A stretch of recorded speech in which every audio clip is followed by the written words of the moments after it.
क्या history of Islam, हम इस टॉपिक को प्रॉफिट मोहम्मद के जन्म से पहले स्टार्ट कर सकते हैं? कर सकते हैं। ओके, तो आप बताइए सर, क्योंकि मैं इस टॉपिक को बहुत रिस्पेक्ट के साथ अप्रोच कर रहा हूँ। अगर मेरे से कोई गलती हो गई तो वो भी बता देना ताकि हम सीखें। नहीं, देखिए, हम एक दूसरे से सीख रहे हैं जी। इस्लाम जो है, बहुत से लोग ये समझते हैं कि 1450 साल पहले आया, कि जब prophet Muhammad peace be upon him वो आए तभी से इस्लाम आया।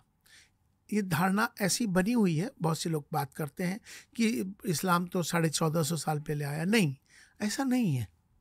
इस्लाम का जो जन्म हुआ है, जब से सृष्टि रची गई तभी से इस्लाम की उत्पत्ति होती है। सबसे पहले जब ये दुनिया को बनाया गया, और जो सबसे पहले जो दुनिया के अंदर जो सबसे पहले जो इंसान आए, उनको हम आदम कहते हैं। क्रिश्चियनिटी में, ज्यूज में, अदर लोग उसको आदम कहते हैं। और अगर हम उसमें आदम से आदमी बना, वाह। और मनुष्य, मनु से मनुष्य, पहले जिसको हम आदम कह रहे हैं वहां मनु कहते हैं। जी जी। मनु से मनुष्य बन गया। तो पहले धरती पे जो आए वो आदम आए, मनु आए, मनुष्य आए हुए। वहां से इस्लाम की वहां से स्टार्टिंग हो जाती है। चूंकि सबसे पहले ये भी नबी हैं, प्रॉफिट हैं, हजरत आदम अलैहिस्सलाम इस दुनिया में आए। फिर उनके बाद उनके बच्चे हुए। तो समय समय पर बहुत सारे नबी आते गए। नबी बोले तो रसूल, रसूल बोले तो अवतार, जी। मैसेंजर्स गॉड के। एक सवाल है सर। जी जरूर। मैंने थोड़ी क्रिश्चियनिटी की स्टडी करी है, थोड़ी जुडाइज्म की स्टडी करी है। बाइबल में न्यू टेस्टामेंट है और ओल्ड टेस्टामेंट है। यस। न्यू टेस्टामेंट में जीसस क्राइस्ट की बातें होते हैं, Correct. ईसा मसीह, पर उनके जन्म से पहले इन्हीं प्रॉफिट्स की बातें होती हैं, एडम, इब्राहिम। करेक्ट। मैं ये पूछना चाहूँगा आपसे कि जितने भी एब्राहमिक फेथ्स हैं हमारी दुनिया में, उनकी ये एक कॉमन हिस्ट्री है। बड़ा इंटरेस्टिंग बात आपने कही है। अभी तक बहुत से लोग कहते हैं मैं मुसलमान हूँ, इस्लाम का मानने वाला मुसलमान। एक है जो कि अपने आप को कहता है मैं क्रिश्चियन हूँ। इसी में एक कहता है ज्यूज़, जो यहूदी है। लेकिन ये बेसिकली इब्राहिम खलीलुल्लाह जो प्रॉफिट थे, वहाँ से इसकी सिलसिला शुरू हो रहा है। ये तीन आपस में सब कज़न्स हैं, क्लोजेस्ट कज़न्स हैं, और इसीलिए इसको इब्राहिमिक कहलाते हैं लोग। तो अब एक नया रिलीजन आने वाला, जो अभी बहुत लोगों को नहीं मालूम है, बिल्कुल भी वर्ल्ड वाइड नहीं मालूम है, लेकिन उसकी स्टार्टिंग हो रही है। एक फेथ बना है जिसका नाम ही इब्राहिमिक फेथ है, जो कॉमन इस मुसलमान, ईसाई और ज्यूज़ तीनों को एक करके बनाया जा रहा है कि अगर कोई रिलीजन होगा तो वो इब्राहिमिक रिलीजन होगा। कॉमन, कहीं आके एक हो जाना, कॉमन हो जाना, तो वहाँ आके ये एक इब्राहिमिक रिलीजन की बात इस समय चल रही है पूरी दुनिया के अंदर। तो ये बात सही है, क्योंकि क्रिश्चियंस, ज्यूज़ और मुस्लिम्स सब हज़रत इब्राहिम के मानने वाले हैं, उन्हीं की औलादें कहलाती हैं। वहीं से इसकी शुरुआत होती है। हज़रत इब्राहिम अलैहिस्सलाम एक प्रॉफिट थे, एक राजा भी थे। उनकी कोई औलाद नहीं होती थी, तो उनकी एक संतान बहुत ज़माने के बाद हुई, जो रानी थी, जो ओरिजिनल, तो वो सारा, जिसे हम सायरा भी कहते हैं, उनसे संतान नहीं हुई। तो उन्होंने अपनी ही उनकी एक बांदी बोल सकते हैं, उससे एक बच्चा पैदा होता है। वो बच्चा हज़रत इस्माइल कहलाता है। फिर उसके बाद सारा से भी एक बच्चा हो जाता है जो हज़रत इसहाक के नाम से होता है। तो उसमें से सब जो निकले हैं, मतलब जो पहला बच्चा जो बांदी थी वो हज़रत हाजरा थी, जिनसे इस्माइल पैदा हुए। फिर सारा, उनके बाद जो पैदा बच्चा वो हज़रत इसहाक पैदा हुए। तो ये सिलसिला वहीं से चलता है सब। वहाँ से फिर सारे अलग अलग समय समय पर अवतार आते गए।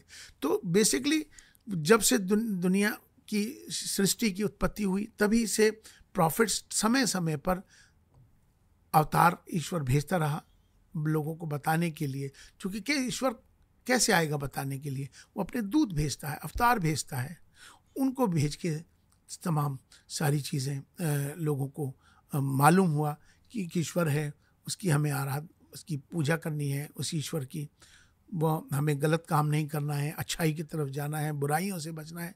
तो दिशा देने के लिए फिर अलग अलग समय पे अलग अलग किताबें भी आईं। हमारे मानना यह है कि आखिरी प्रॉफिट मोहम्मद सल्लल्लाहु अलैहि वसल्लम, पीस बी अपॉन हिम, वो आखिरी प्रॉफिट है। अब कोई प्रॉफिट आने वाला नहीं है। बहुत सारी किताबें आईं, लेकिन लास्ट जो किताब है ईश्वर की भेजी हुई, हमारी मान्यता के मुताबिक कुरान जो लास्ट है। अब इसमें कोई बदलाव नहीं होगा कयामत तक। वो हमेशा, ना कोई प्रॉफिट आने वाला है और ना ही अब किताब बदलने वाली है, और ना ही इस किताब में कोई अमेंडमेंट होने वाला है। Prophet Muhammad peace be upon him, उनकी कहानी के बारे में जानना चाहूँगा मैं। देखिए, जितने भी प्रॉफिट आए वो सब ईश्वर की भेजे हुए अवतार थे। सब ने अपने अपने तरह से एक अच्छाई की तरफ बात करी है। जब प्रॉफिट मोहम्मद सल्लल्लाहु अलैहि वसल्लम, पीस बी अपॉन हिम, जब वो इस धरती पे आए, उनको जो भेजा गया, तो अरब की धरती पे वो आए। और अरब की धरती पर आपको मालूम है कि उस वक्त में बहुत ज़्यादा जहालत थी।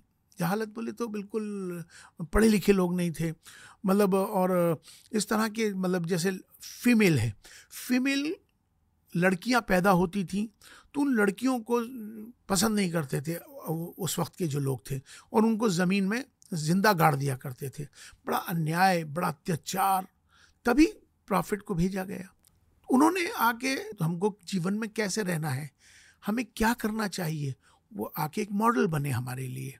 तो उन्होंने आके जो काम किए, सबसे पहले तो ये जहालत जो थी उसको ख़त्म किया। उन्होंने कहा कि ये जो तुम लोग करते हो अन्याय है, इस अन्याय को मत करिए। तो उन्होंने उसको रोका, लोगों ने उनकी बात को मानना शुरू किया। फिर उसके बाद वो, मतलब, हर बुराई को रोकने की कोशिश करते थे जो नहीं होनी चाहिए थे। मिसाल के तौर पर शराब पर पाबंदी की, जिना जो नहीं करना चाहिए, हराम है इसको, मतलब हर गुनाह को उन्होंने रोकने की कोशिश की। और उन्होंने बहुत सारे ऐसे सारी चीज़ें उनकी ज़िंदगी में, जिनको हम हदीस के रूप में कहते हैं कि जो प्रॉफिट ने जो किया, जो उन्होंने बताया, हम उस पर जो चलते हैं, तो हमारे लिए मॉडल वही है। तालीम की बात की, और उन्होंने कहा कि पढ़ो, पढ़ाई की बात करी उन्होंने, एजुकेट हो जाओ, बुराइयों से बचो, गुनाहों से बचो, अच्छाई की तरफ जाइए। माता पिता के क्या रोल है, बेटी का पिता का क्या रोल है, भाई का बहन का क्या रोल है, जीवन में आपस में शादियां करो, गुनाहों से बचो। तो एक शादी का एक सिस्टम, निकाह के सिस्टम को उन्होंने जोड़ा, औरत और मर्द के सिस्टम को जोड़ा। फिर बच्चे हों, फिर उनके एक एक चीज़ को उन्होंने अपने जीवन में आके बताया। एक अच्छा इंसान कैसे बन सकता है, वो उन्होंने आके बताया। और ईश्वर के साथ वो किस तरह से कनेक्ट हो सकता है अच्छाइयों के तौर पर, वो सब उन्होंने आके बताया।